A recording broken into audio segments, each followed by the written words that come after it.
السلام علیکم دوستو، کیسے ہو آپ سب؟ میں ہوں عریج اور آپ ہیں اس وقت میرے یوٹیوب چینل عریج شاہ ناولز پہ۔ تھینک یو سو مچ جن لوگوں نے ریویو دیا. آئی ایم ریئلی سوری، آج ٹائم ہی نہیں ملا اسکرین شاٹ وغیرہ نکالنے کا، تو میں اس دفعہ نہیں دے پائی.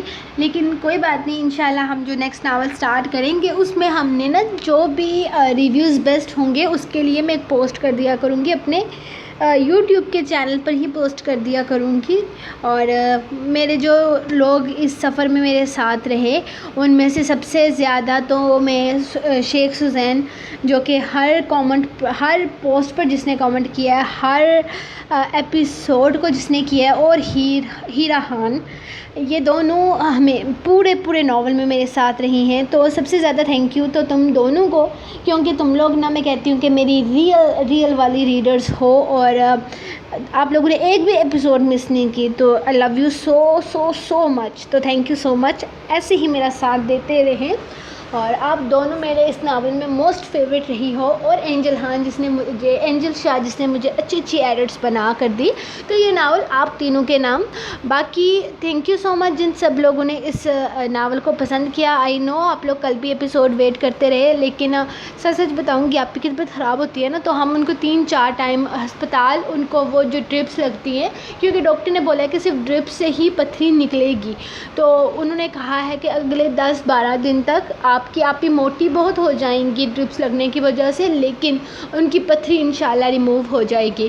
تو ورنہ آپریشن کرنا پڑے گا اور پتا ہی پورا ریموو کرنا پڑے گا. جس کو یہ مسئلہ ہے وہ سمجھ سکتا ہے کہ یہ پین کیسا ہوتا ہے. تو میری آپ بھی اس وقت بہت زیادہ پین میں ہے، تو آپ سب دعا کریں ان کے لیے، آپ سب کی دعائیں لگیں انشاءاللہ، اور میری آپ ہی پہلے جیسی ہو جائے بالکل. تو انشاءاللہ ناول جلد ہی نیکسٹ آئے گا. پہلے تو میں آپ کو یہ بتا دوں کہ 27 رمضان کو میرے کزن کا نکاح ہے، اور پھر فوراً عید کے بعد، عید کے 25 تاریخ کو ہم نے ڈیٹ فکس کرنی ہے شادی کی. اس کے بعد 6 تاریخ کو میں نے ویلے ہونا ہے. اس کے بعد انشاءاللہ مرمے کا اذان ناول سٹارٹ ہوگا. تو آج کے ایپیسوڈ سٹارٹ کرتے میرے خیال میں باتیں بہت ہوگی، کیونکہ آج میں بہت دنوں کے بعد آؤں گی، تو آئی تھنک باتیں کرنا اچھا ہے. تو لیٹس سٹارٹ آج کی ایپیسوڈ. لاسٹ ایپیسوڈ وحشت جنون، آخری قسط، تحریر عریج شاہ. کیا یہ تمہاری بیٹی ہے؟ یہ کیا سن رہا ہوں میں؟ تم اپنی بیٹی کو؟ وہ کچھ بولتے رک گیا. کنگ نے بس ایک نظر اس کو دیکھا تھا، اور پھر جیسے وہ اس انسان کے آدھے ادھورے فکرے کا مطلب سمجھ گیا. اس کی نگاہ شرمندگی سے جھک گئی تھی، جبکہ ہیر اس کے ساتھ لگی اس کے کچھ بولنے کا انتظار کر رہی تھی. اس کا باپ یہاں کیسے آیا تھا؟ وہ تو 12 سال پہلے ہی انہیں چھوڑ کر چلا گیا تھا. وہ تو بس اس کی تصویر سے ہی واقف تھی، اور آج اتنے سالوں کے بعد اس کا باپ اس کی آنکھوں کے سامنے تھا. لیکن اس کی آنکھوں میں یہ شرمندگی. اس کی ماں کہتی تھی کہ اس کا باپ اس سے بہت محبت کرتا ہے، وہ اس کے لیے بہت کچھ کرنا چاہتا ہے، لیکن وہ غریبی سے تنگ آ گیا تھا. وہ اکثر اس کی ماں سے کہتا تھا کہ مجھے ایک دفعہ کسی دوسرے ملک جانے دو، میں اپنے دونوں بچوں کو بہت اچھی زندگی دوں گا. لیکن اس کی ماں ہمیشہ صبر و شکر سے کام لیا. لیکن راشد کو تو بہت کچھ چاہیے تھا. وہ غربت میں ساری زندگی نہیں گزار سکتا تھا. وہ اکثر کہتا تھا کہ ایک دن چلا جائے گا، اور پھر وہ ایک دن سچ مچ میں انہیں چھوڑ کر چلا گیا. اور آج 12 سال کے بعد وہ ایک بار پھر سے اس کے سامنے کھڑا تھا، لیکن نظریں جھکائے ہوئے. ابو، اب کچھ بول کیوں نہیں رہے؟ آپ کو پتہ ہے ان لوگوں نے میرے ساتھ کیا کیا؟ وہ ہمدردی میں ایک بار پھر سے اس کے پاس آ کر اسے اپنے زخم دکھانے لگی تھی. ارے تم اسے دکھا رہی ہو اپنے زخم، اسے جو خود تمہیں اپنے بستر پر لانا چاہتا تھا؟ کیا تم اسے پہچانتی نہیں ہو؟ یہ کوئی اور نہیں، کنگ ہے، تمہارے حسن کا شادائی، جو تمہیں اپنی منظور نظر بنانے کا خواہش مند تھا. اس آدمی نے ہیر کے کانوں میں پگھلتا ہوا سیسا اڈیلا تھا. چپ ہو جاؤ، خدا کے لیے خاموش ہو جاؤ، وہ چیخ اٹھا تھا، اور پھر اچانک اپنا چہرہ اپنے ہاتھوں میں چھپا کر بلک بلک کر رونے لگا. زندگی اسے ایک یہ مقام بھی دکھائے گی۔ اس نے کبھی نہیں سوچا تھا۔ اسے اپنے سارے گناہوں کی سزا ایک لمحے میں مل گئی تھی۔ جس بیٹی کے لیے وہ اتنے سالوں سے تڑپا تھا، آج وہ اس سے ملی بھی تھی تو کس روپ میں؟ ہاں، میں خاموش ہو جاؤں گا کیونکہ شرم تو تمہیں آ رہی ہے، اپنی بیٹی کے سامنے اپنے کرتوت سنتے ہوئے، یا پھر یہ سوچتے ہوئے کہ جسے تم اپنے بستر پر لانا چاہتے تھے وہ کوئی اور نہیں بلکہ تمہارا اپنا خون ہے۔ وہ اپنے کانوں پر یقین نہیں کر پا رہی تھی۔ اس کے سامنے وہی شخص تھا جس سے وہ بھاگ رہی تھی، جو اس کی عزت کا دشمن تھا۔ وہ باپ تھا اس کا، اور اس کے باپ نے اس کے بارے میں ایسا سوچا تھا۔ وہ لمحے میں اس سے دور جا کھڑی ہوئی۔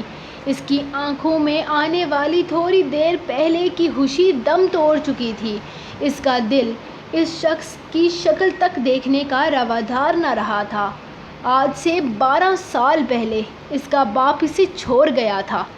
کاش یہ دن اس کی زندگی میں آتا ہی نہیں، کاش اس کا باپ واپس کبھی نہ آتا۔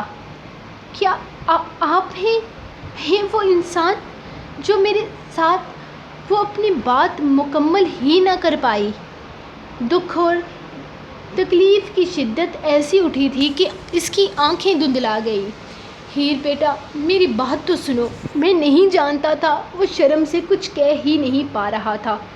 دور رہیں مجھ سے، نام مت لیجیے گا میرا اپنی زبان سے۔ میں کچھ نہیں لگتی آپ کی، بلکہ میں تو آپ کو جانتی ہی نہیں، کیونکہ آپ میرے بابا نہیں ہو سکتے۔ اتنا گھٹیا، اتنا گرا ہوا انسان میرا باپ نہیں ہو سکتا، کبھی نہیں ہو سکتا۔ میں آج تک سوچتی رہی کہ میرا باپ اس دنیا میں ہے ہی نہیں، لیکن آج میں سوچتی ہوں کہ کاش وہ سچ میں نہ ہوتا تو مجھے کبھی یہ دن تو نہ دیکھنا نصیب ہوتا۔ آپ میرے بارے میں ایسا سوچ بھی کیسے سکتے ہیں؟ آپ میرے باپ ہیں، میں بیٹی ہوں آپ کی۔ اتنے سالوں سے میں یہ سوچتی رہی کہ میرا باپ مجھ سے اتنی محبت کرتا ہے، وہ کبھی میرے پاس لوٹ کر کیوں نہیں آیا؟ شاید اللہ پاک نے اسے مجھ سے چھین لیا ہے، شاید وہ ہمیشہ کے لیے ہمیں چھوڑ کر چلا گیا ہے، ورنہ اسے کبھی تو ہماری یاد آتی۔ لیکن آج میں شدت سے دعا مانگتی ہوں کہ کاش یہ بات سچ ہوتی، کاش آپ کبھی واپس نہ آتے۔ نفرت ہے مجھے آپ سے انتہائی۔ وہ پھوٹ پھوٹ کر رونے لگی، جبکہ راشد نے تڑپ کر اس کے قریب آنا چاہا تھا، لیکن اس سے پہلے ہی دوسری طرف کھڑے آدمی نے موقع کا فائدہ اٹھاتے ہوئے اس کی کمپٹی پر اپنی بندوق رکھ دی۔ پلیز میری بیٹی کو چھوڑ دو، اس نے تمہارا کچھ نہیں بگاڑا۔ تم جو کہو گے میں تمہیں دوں گا، میں تمہاری ہر بات ماننے کے لیے تیار ہوں، لیکن میری بیٹی کو کچھ مت کرنا۔ میری بیٹی بے قصور ہے، اس تمام معاملے سے اس کا کوئی تعلق نہیں ہے، چھوڑ دو اسے۔ کنگ اسے دیکھتے ہوئے کہنے لگا، جبکہ وہ بے یقینی سے اس کی بے بسی دیکھ رہا تھا، جو اس کی منتیں کر رہا تھا تاکہ وہ اس کی بیٹی کو چھوڑ دے۔ باپ کے دل میں بیٹی کی محبت جاگ آئی تھی۔ اچھا، جب بات تمہاری بیٹی پر آئی تو میں اسے چھوڑ دوں؟ اور ایسی کتنی بیٹیوں کو تم لوٹتے آئے ہو، تمہیں اندازہ بھی ہے؟ تمہیں پتہ ہے میں چاہے کتنا بھی ناکام کیوں نہ ہو جاؤں، اس مقام پر کبھی نہیں آؤں گا، کیونکہ آج تک میں نے کبھی کسی کی بیٹی کو میلی نگاہ سے نہیں دیکھا، اور تم تو وہ بے غیرت انسان ہو جس کی غلیظ نگاہ اپنی بیٹی پر تھی۔ تمہاری تو اپنی ہی بیٹی کے لیے اتنی گھٹیا سوچ تھی، تمہاری اپنی بیٹی کو لے کر تم یہ سوچتے تھے۔ وہ اب تک تمہارے دل میں اس کے لیے محبت جاگ رہی ہے۔ ڈوب کر مر جاؤ، کہیں تم اس قابل ہی نہیں ہو کہ اس لڑکی کو اپنی بیٹی کہہ سکو۔ پہلے شاید میں اس لڑکی کو چھوڑ دیتا، لیکن اب تو یہ لڑکی ضرور مرے گی، کیونکہ یہ تمہاری بیٹی ہے۔ جتنے گناہ تم نے کیے ہیں نا، اس کی سزا یہی ہے کہ تم اپنی بیٹی کو اپنی آنکھوں کے سامنے مرتے ہوئے دیکھو گے۔ تم نے مجھ سے میرا مقام چھینا کنگ، تم نے میرے ہی آدمیوں کو میرے خلاف کر دیا، تم نے میرے خلاف سازش رچی اور تمہیں لگتا ہے میں تمہیں ایسے ہی چھوڑ دوں گا؟ تمہاری وجہ سے میں نے بہت کچھ کھویا اور آج سب کا بدلہ میں ایک ہی بار میں لوں گا، تمہاری بیٹی کو ختم کر کے۔ آج تک تم نے کتنوں کی بیٹیوں کی عزت کو روندا، کتنوں کو تباہ کیا، لیکن آج اللہ نے تمہیں یہ مقام دکھا کر تم سے تمہارے سارے گناہوں کا حساب لے لیا، اور آج اسے مار کر میں تم سے بدلہ لوں گا۔ وہ اس کی کمپٹی پر بندوق رکھتے ہوئے بول رہا تھا جب اچانک دروازہ کھلا۔ پستول نیچے کرو تم۔ ایام اس کی طرف گن کیے کھڑا تھا، جبکہ ہیر کی کنپٹی پر اس کی پستول کو دیکھ رہا تھا۔ اس کی ایک چھوٹی سی حرکت ہیر کو ہمیشہ کے لیے اس سے دور کر سکتی تھی۔ ارے ایام سکندر، آ گئے تم، اس سے ملو، یہ ہے تمہارا سسر، ہا ہا ہا، تمہاری بیوی کا باپ، جو اپنی بیٹی کو اپنے بستر پر لانا چاہتا تھا، لیکن اب اس کی کوئی خواہش پوری نہیں ہوگی کیونکہ یہ تو مرے گی اور اسے میں اپنے ہاتھوں سے ماروں گا۔ آگے مت آؤ تم، دور رہو ورنہ تمہاری بیوی میرے ہاتھوں ماری جائے گی۔ اس کے آگے آنے پر وہ دھمکانے والے انداز میں بولا۔ اس نے ہیر کی آنکھوں میں دیکھا جہاں شرمندگی تھی۔ شاید اپنے باپ کا یہ روپ وہ ایام کو نہیں دکھانا چاہتی تھی۔ اس وقت اس کی آنکھوں میں موت کا ڈر نہیں تھا بلکہ صرف تکلیف ہی تکلیف تھی۔ وہ خود شاکڈ ہو گیا تھا کہ کنگ اس کی بیوی کا باپ نکلے گا۔ اتنا گھٹیا شخص تھا وہ، ایسا کیسے ہو سکتا تھا کہ وہ ہیر کا باپ ہوتا؟ وہ الجھ کر رہ گیا تھا۔ ایسی غلطی کرنے کے بارے میں سوچنا بھی مت، ورنہ بہت پچھتاؤ گے تم۔ ایام نے کھلے الفاظ میں اسے دھمکی دی تھی، جبکہ وہ اس کی دھمکی پر کہکا لگا کر ہنسا۔ ایام سکندر، یہ تمہاری سیاست نہیں ہے، یہ میرا کنگڈم ہے، یہاں تو میرا کچھ نہیں بگاڑ سکتا، وہ دعوے سے بولا۔ یہ پستول زمین پر رکھو اور اس آدمی کو بھی کہو کہ کوئی ہوشیاری نہ کرے۔ تم دونوں پستول زمین پر رکھ دو، وہ ان دونوں کو اشارہ کرتے ہوئے بولا۔ تو ایام نے سرنڈر کرنے والے انداز میں ہاتھ اوپر اٹھایا اور زمین پر بیٹھ کر پستول زمین پر رکھنے لگا۔ وہ ابھی اسے دیکھ ہی رہا تھا جب ایام نے اپنے ہاتھ میں پکڑی ہوئی پستول پھینکتے ہوئے اس کے سر پر دے ماری۔ سر پر چوٹ لگنے کی وجہ سے وہ ہیر کو دھکا دے چکا تھا اور اگلے ہی لمحے ہیر کو تھام کر وہ اپنے قریب کر چکا تھا۔ تم ٹھیک ہو نا؟ وہ پولیس والے کو اشارہ کرتے ہوئے ہیر سے کہنے لگا، جب غصے سے وہ آدمی اس کی طرف مڑا اور ہاتھ میں پکڑی ہوئی پستول سے اس پر فائر کر دیا۔ اچانک گولی چلی تھی اور وہ کنگ کے سینے کے آر پار ہو گئی تھی۔ اس آدمی کا ارادہ ہیر کو مارنے کا تھا، لیکن اچانک کنگ کے بیچ میں آ جانے کی وجہ سے گولی اسے لگ گئی تھی، جبکہ اچانک ہی اندر داخل ہوتے پولیس والوں نے حملہ کرتے اس جگہ پر موجود سارے لڑکوں کو پکڑ لیا تھا اور اب یہ خطرناک ترین مجرم بھی ان کے ہاتھ لگ چکا تھا۔ وہ جو اپنے باپ کو اس روپ میں دیکھ کر اس سے نفرت کرنے لگی تھی، لمحے میں اسے زمین پر لہو لہان ہوتے دیکھ اس کے دل میں درد سا جاگا تھا۔ وہ باپ تھا اس کا، وہ اس سے محبت کرتی تھی اور اس بات سے وہ انکار نہیں کر سکتی تھی۔ وہ اس کی خواہش تھی کہ وہ زندگی میں ایک بار اپنے باپ سے ملے، لیکن وہ اس سے اس مقام پر آ کر اس طرح ملے گا، یہ تو اس نے کبھی نہیں سوچا تھا۔ وہ آدمی اتنے پولیس والوں کو ایک ساتھ یہاں دیکھ کر پریشان ہو چکا تھا۔ وہ سمجھ چکا تھا کہ ان کے سارے ایریا پر پولیس ریڈ ڈال گئی ہے۔ سب لوگ وہیں رک جاؤ، کسی طرح کی ہوشیاری کرنے کی کوشش مت کرنا، یہ میرا علاقہ ہے، یہاں پر پرندہ بھی میری مرضی کے بنا پر نہیں مار سکتا۔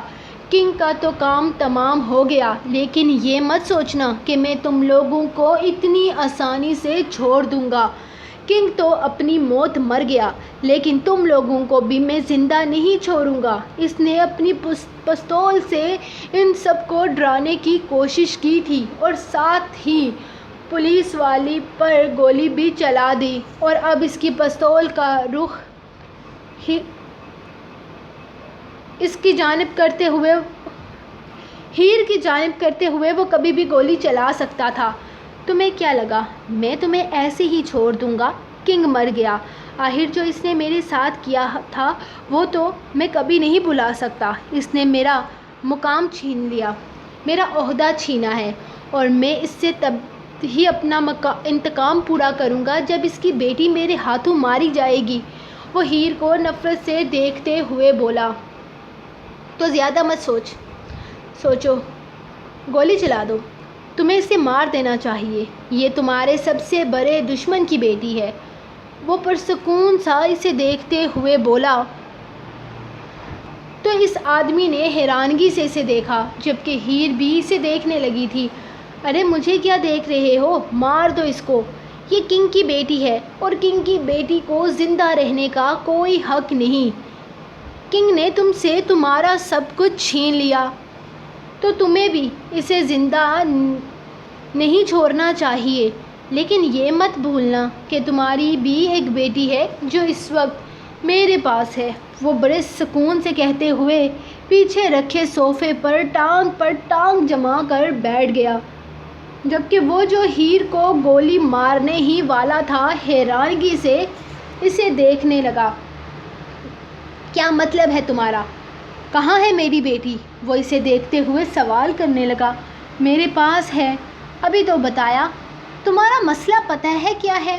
تم دوسروں کی کمزوری کا استعمال کرتے ہو، لیکن یہ بھول جاتے ہو کہ تمہاری بھی کوئی کمزوری ہے جس کا کوئی بھی استعمال کر سکتا ہے۔ تمہیں کیا لگا میں صرف پولیس کے سہارے بیٹھا ہوں، یا صرف یہ دیکھتا رہوں گا کہ پولیس کب ایکشن لیتی ہے؟ نہیں، میں اپنے آپ کو ہر جگہ آزماتا ہوں۔ مجھے یہ جاننے کا شوق ہے کہ میرے دشمن کی کیا کمزوری ہو سکتی ہے، وہ کہاں پر آ کر ہارتا ہے۔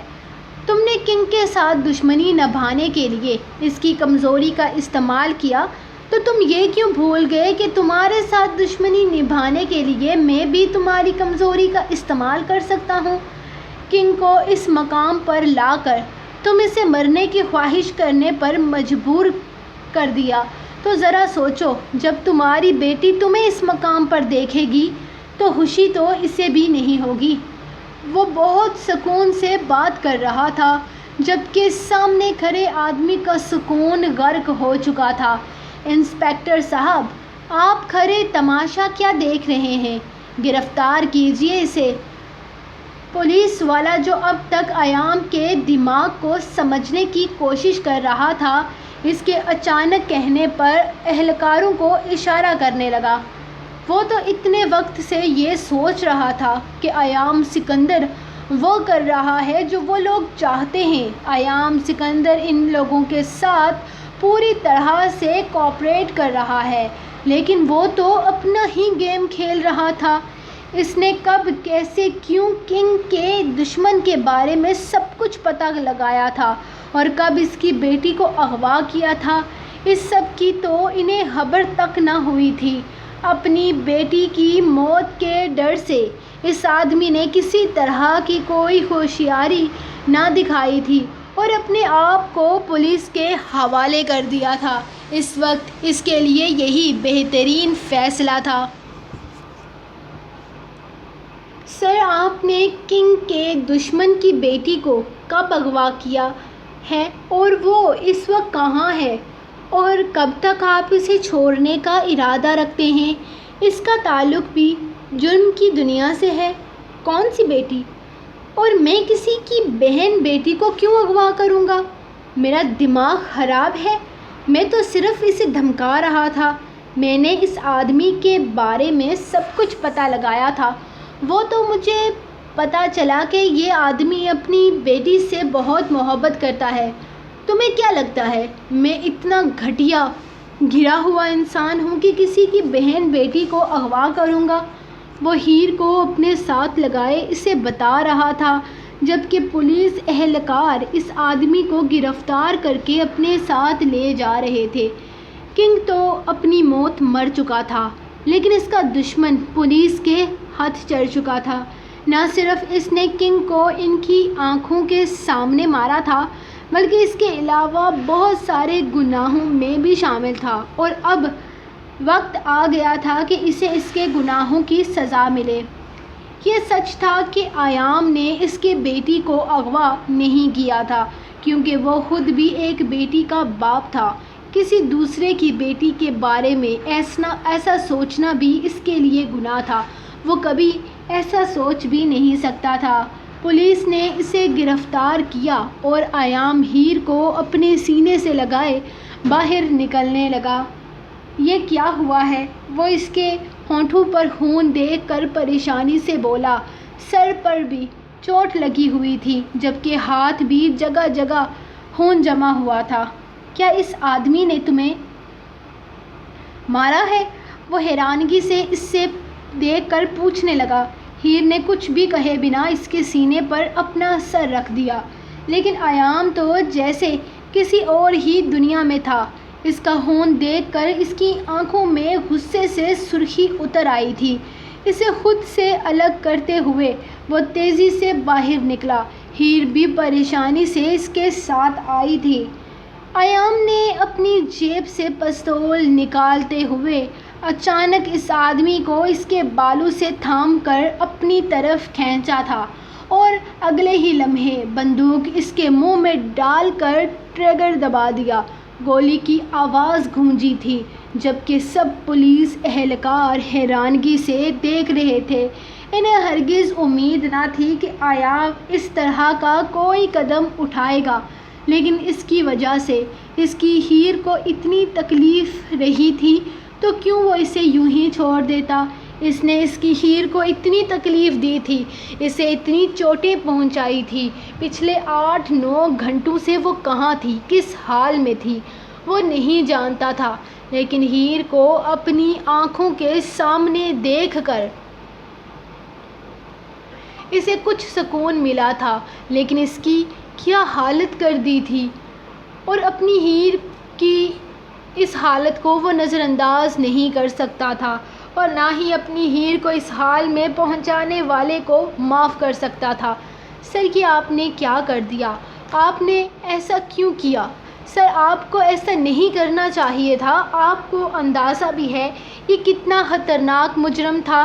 اتنی مشکل سے ہم نے اسے گرفتار کیا تھا اور آپ نے اسے مار دیا۔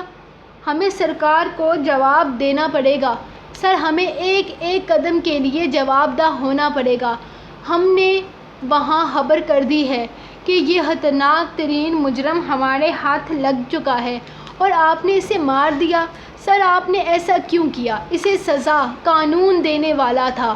پولیس والے پریشانی سے اسے دیکھ کر کہنے لگا، لیکن ایام کو پرواہ نہ تھی۔ اس نے میری ہیر کو تکلیف پہنچائی ہے، اسے زخم دیا ہے، تو میں کیسے اسے بخش دیتا؟ اس کی سزا تو میرے ہاتھوں ہی لکھی تھی، اس نے میرے ہاتھوں ہی مرنا تھا۔ تم لوگوں نے اس کیس میں کچھ بھی نہیں کیا، جو کیا ہے وہ میں نے کیا ہے، اور اگر تمہارا قانون مجھ سے کوئی سوال پوچھتا ہے تو اس کا جواب میں دوں گا۔ ہاں، لیکن یاد رکھنا کہ ایام سکندر کسی کا جواب دہ نہیں۔ وہ پولیس کو سامنے کھڑے اہلکار کی طرف پھینکتے وہ پستول کو سامنے کھڑے اہلکار کی طرف پھینکتے ہوئے واپس ہیر کی طرف آیا، جو حیرانگی سے اسے دیکھ رہی تھی۔ پولیس والے اس کے سامنے کچھ بھی نہیں کر سکتے تھے، اسی لیے خاموشی سے لاشیں اٹھا کر وہاں سے نکلنے لگے۔ ایام سکندر سیاست کا جانا مانا نام تھا۔ اس کے خلاف ایکشن لینا کسی کے لیے بھی آسان نہیں تھا، اور ویسے بھی پولیس والوں کی جیبیں انہی سیاست دانوں کی وجہ سے بھری ہوتی ہیں، اسی لیے یہ کیس خاموشی سے یہیں پر ختم ہو گیا۔ وہ اسے واپس لے کر سیدھا گھر آیا تھا، جہاں نہ جانے کب سے روحی رو رہی تھی۔ اسے اپنی ماں کے پاس جانا تھا، اسے ہگی کرنی تھی، لیکن اس کی ماں نہ جانے کہاں چلی گئی تھی۔ جب وہ لوگ گھر پہنچے تو اس کی ماما یہاں نہیں تھی اور تب سے ہی اس نے رونا شروع کر دیا تھا۔ تانیہ نے اسے خاموش کروانے کی بہت کوشش کی، لیکن اسے ہیر کے علاوہ اور کوئی نہیں سنبھال سکتا تھا۔ اسے دیکھتے ہی وہ بھاگتے ہوئے اس کے پاس آئی تو ہیر نے اپنا ہر درد بھلا کر زمین پر بیٹھتے ہوئے اسے اپنے ساتھ لگا لیا۔ ماما، لوہی نے آپ تو بہت مس کیا۔ آپ کہاں چلی گئی تھی؟ لوہی تو ڈھونڈ ڈھونڈ کے آپ کہیں نہیں ملی تھی۔ ماما، روحی نے آپ کو بہت سارا مس کیا۔ آپ کہاں چلی گئی تھی؟ روحی آپ کو ڈھونڈ ڈھونڈ کے آپ کہیں نہیں مل رہی تھی۔ وہ اس کے ساتھ لگی اس سے شکوہ شکایتیں کر رہی تھی۔ وہ بھلا کہاں جانتی تھی کہ اس کی ماں پر کون سی مصیبت ٹوٹی ہے۔ اسے اپنے ساتھ لگاتے ہوئے وہ اپنے دل کو سکون دیتی رہی۔ ایام نے تھوڑی دیر پہلے اس کے بھائی کو فون کیا تھا اور کہا تھا کہ پولیس کو ایک لاش ملی ہے اور پولیس کو شک ہے کہ یہ لاش ان کے باپ کی ہے۔ ہیر نے اسے پہچان لیا ہے اور اس کی آخری رسومات کے لیے اسے پاکستان آنا ہوگا۔ اس نے پریشانی سے اپنے باپ کی موت کی خبر سن کر اسے بتایا تھا کہ اس کا کفیل اسے پاکستان آنے کی اجازت نہیں دیتا، لیکن ایام نے ہمدان سے بات کر کے اسے پاکستان بلوانے کی اجازت لے لی تھی، لیکن اس نے صرف 3 دن کے لیے ہی اسے اجازت دی تھی اور کہا تھا کہ وہ اکیلا جائے گا، کیونکہ وہ اس پر یقین نہیں کر سکتا کہ کہیں وہ اس کے ساتھ فراڈ کر کے پاکستان میں ہی نہ کہیں غائب ہو جائے۔ پچھلے کچھ وقت سے رحیم بہت بری زندگی گزار رہا تھا، کیونکہ ہمدان اسے آسانی سے چھوڑنے والا نہیں تھا۔ ہمدان کی دونوں بیویاں پہلے سے طلاق یافتہ تھیں اور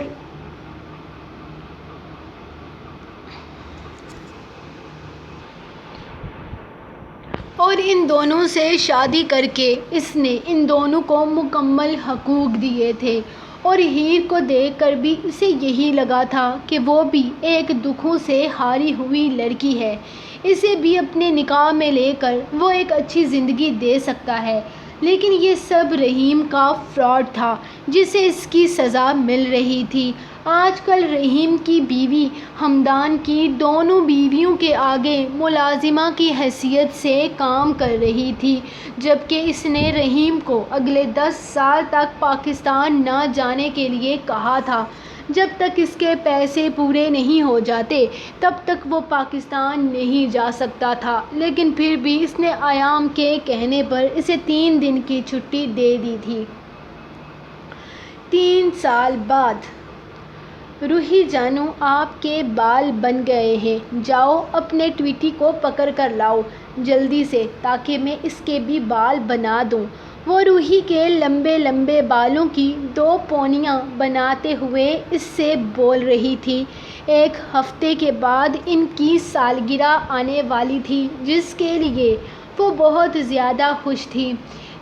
تھوڑی ہی دیر میں انہیں شاپنگ کے لیے نکلنا تھا اور اس کی چھوٹی بیٹی یعنی روحی کی ٹویٹی ان کے ہاتھ ہی نہیں چل رہی تھی۔ جی ماما جانی، میں ابھی لے کر آتی ہوں، اور اگر نہیں آئی نا تو میں خود اس کی پونی بنا دوں گی، وہ اسے بے فکر کرتے ہوئے بولی، جبکہ وہ برش اس کے ہاتھ میں پکڑاتی خود کمرے میں چلی گئی تھی تیار ہونے کے لیے، کیونکہ روحی کا ارادہ اب اس کے نخرے اٹھانے کا تھا، لیکن وہ ایسا کوئی ارادہ نہیں رکھتی تھی۔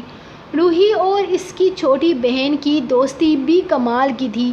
جب سے وہ پیدا ہوئی تھی، روحی نے اپنے ٹویٹی کو چھوڑ کر اس کا نام ہی ٹویٹی رکھ دیا تھا۔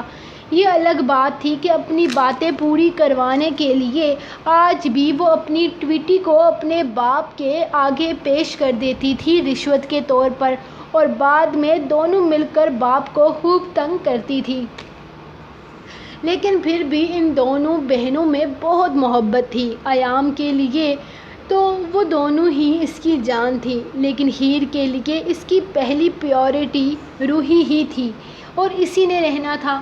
لیکن اس کا یہ مطلب نہیں تھا کہ وہ اپنی چھوٹی بیٹی سے محبت نہیں کرتی تھی، وہ اس سے بہت زیادہ چاہتی تھی، لیکن وہ بہت زیادہ ضدی اور شرارتی تھی۔ کبھی کبھار تو وہ اس سے ہلکی پھلکی ڈانٹ اور مار بھی کھا لیتی تھی، لیکن روحی تھی نا، اسے اس کی ماں سے بچانے کے لیے۔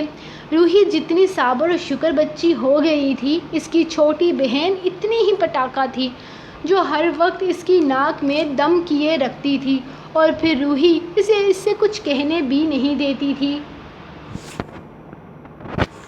ہیر کم از کم ایک دفعہ تو اپنے بابا کی قبر پر جا کر ان کی مغفرت کے لیے دعا کر دو۔ کسی مرے ہوئے انسان کے لیے دل میں اتنی سختی نہیں رکھنی چاہیے۔ وہ ہر جمعرات کو اس سے یہی ساری باتیں کرتا تھا، لیکن ہیر کا دل نہ پگھلا تھا۔ وہ آج بھی اپنے باپ کا وہ روپ نہیں بھولی تھی جو اس نے دیکھا تھا۔ اس کا دل اتنا وسیع نہ تھا کہ وہ اپنے باپ کے اتنے بڑے گناہ کو معاف کر دے۔ بے شک کسی کے مرنے کے بعد اس کے لیے دل میں نفرت یا شکوہ نہیں رکھنا چاہیے، لیکن ہیر اپنے دل میں کبھی بھی اس شخص کو دوبارہ وہ مقام نہ دے سکتی تھی جو اس کا باپ اس کے لیے تبھی مر گیا تھا جب وہ اسے چھوڑ کر بچپن میں گیا تھا۔ ایام، میں نے آپ کو کتنی دفعہ منع کیا ہے، مجھ سے اس بات پر بات نہ کیا کریں، آپ بار بار کیوں کرتے ہیں؟ پلیز آئندہ مجھ سے اس بارے میں بات نہیں کریں۔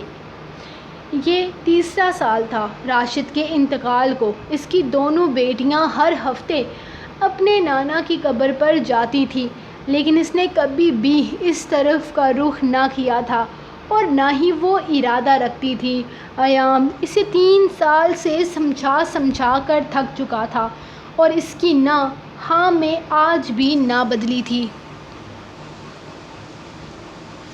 وہ رات گئے گھر واپس آیا تو سب سے پہلے اپنی بیٹیوں کے کمرے کی طرف آیا، جہاں وہ دونوں مزے سے سو رہی تھی اور ان کے بیچ میں ہیر۔ وہ مسکراتے ہوئے اپنی زندگی کا بھرپور منظر دیکھتا، اپنی دونوں بیٹیوں کو جی بھر کر پیار کرتا ہیر کو جگانے لگا تھا۔ کیا تکلیف ہے؟ آرام سے جا کر سو جائیں، رات دیر سے گھر آنے والوں سے ہم بات نہیں کرتے، وہ چہرہ پھیر کر بولی۔ سوری جان، تمہیں پتہ ہے نا کام بڑھ گیا ہے، مجبوری تھی، اس نے منانے والے انداز میں کہا۔ ہاں تو جا کر کام کریں، ہمیں کیوں اس طرح تنگ کر رہے ہیں؟ اور ویسے بھی ہمارے بیڈ پر آپ کی جگہ نہیں نکلتی، یہاں سے جائیں یہاں سے۔ وہ بالکل بھی ہاتھ نہ آنے کا ارادہ رکھتی تھی، لیکن وہ بھی ایام سکندر تھا جو آسانی سے اسے بخشنے کا ارادہ نہیں رکھتا تھا۔ وہ ایک جھٹکے میں اسے اپنی باہوں میں اٹھاتا ہوا باہر کی طرف جانے لگا۔ جانے من، اگر آپ کے بیڈ پر جگہ نہیں ہے تو کیا ہوا، باہر والے بیڈ پر دیکھیں، بہت جگہ ہے۔ اس کا رومانٹک موڈ آن ہو چکا تھا۔ میں آپ سے بہت ناراض ہوں اور ابھی بات نہیں کرنے والی۔ وہ اسے بیڈ پر بٹھاتے ہوئے اس کے چہرے کو اپنے لبوں سے چھونے لگا جب وہ ناراضگی سے بولی۔ سوری جان، میں پکا وعدہ کرتا ہوں کل ہم ڈنر پر لازمی جائیں گے۔ اس کے ہاتھوں کو چومتے ہوئے وہ اس سے وعدہ کرنے لگا۔ الیکشن کے دنوں میں وہ اکثر لیٹ ہو جاتا تھا، جس کے بعد ہیر کی ناراضگی سہنی پڑتی تھی۔ جی نہیں، مجھے آپ کی باتوں پر یقین نہیں آ رہا، وہ اب بھی ناراضگی کا اظہار کر رہی تھی، جبکہ ایام اب پوری طرح اس پر قابض ہو چکا تھا۔ اچھا چلو یار، میری باتوں پر نہیں، میرے پیار پر اعتبار کرو، میں صبح ہر حال میں پہنچ جاؤں گا۔ وہ اسے یقین دلاتے ہوئے لائٹ آف کر چکا تھا اور اب ہیر کی میٹھی میٹھی سی ناراضگی ایام کو مزید مدہوش کرنے کے لیے کافی تھی۔ جبکہ ان کی یہ چھوٹی سی زندگی اسی طرح ہنستے مسکراتے خوشیاں سمیٹتے گزر رہی تھی۔ ختم شد الحمدللہ۔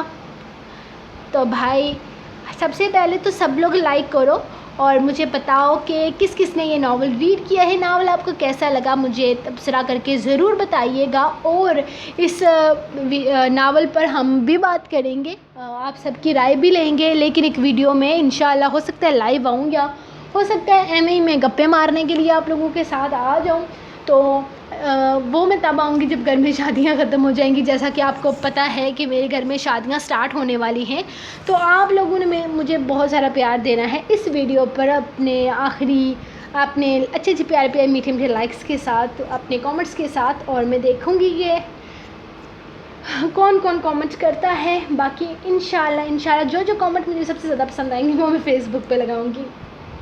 تو انشاءاللہ ملیں گے ہم آپ کو نیکسٹ ناول کے ساتھ، تب تک کے لیے اپنی رائٹر کو دے اجازت، دعاؤں میں یاد رکھیں، اللہ حافظ۔